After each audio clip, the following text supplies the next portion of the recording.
Good morning, this is Dr. Turner for Fundamental Mathematics. Today we're going to be talking about 6.5, which is converting from scientific to standard notation. Of course, we've talked about scientific notation with respect to the metric system in 6.2 and what scientific notation looks like in 6.3.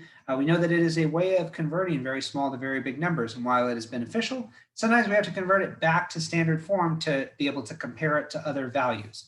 So this is basically the opposite lesson of 6.4. Hopefully it's pretty straightforward. But we'll go ahead and get started.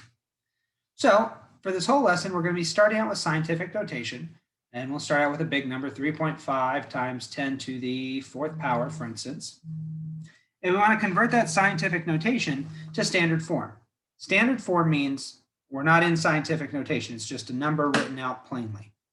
So just as we mentioned before, we're going to take 3.5 and we're going to move the decimal in a certain direction. Now, if we're multiplying by 10, that means we're moving the decimal to the right that many places. If it's a negative exponent, then we're going to move the decimal to the left that many places. So for here, times 10 to the fourth power, I would take the decimal and go 1, 2, 3, 4. Now, anywhere there are gaps, right, because the decimal is going to be here, anywhere there are gaps, we're going to fill in a placeholder of 0. So there are 3 gaps here, 1, 2, 3. Therefore, 3.5 times 10 to the fourth power in standard form is 35,000. You want to be careful. A lot of students are doing this by hand, which is totally fine. But if you start getting like super wavy here as you're moving your decimal, you might accidentally add an extra 0. You might accidentally forget a 0. So be careful with that. For instance, if I have something like 1.7 times 10 to the 10th power, okay?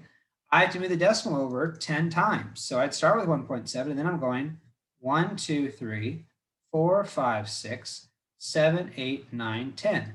It's very easy to, again, add an extra 0 or forget a 0. So what I do is I start from the back end and fill in 3 zeros at a time, put my comma, 3 zeros at a time, put the comma, 3 zeros at a time, comma. Okay, so that means my answer here is 17 billion. So be careful with that as you're doing it. Same is going to be true going the other way. If I have a very small decimal, 4.95 times 10 to the negative third power. Okay? It's a negative exponent. That means I start with 4.95. I move the decimal now to the left 3 spaces, 1, 2, 3, being careful of those gaps. And then any gaps, I fill in zeros, 0.00495. Easy way to remember it, if you have a positive exponent, it's a very big number.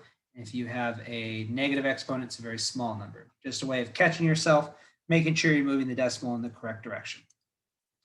And then one more, say I had 9.325 times 10 to the negative 6th power.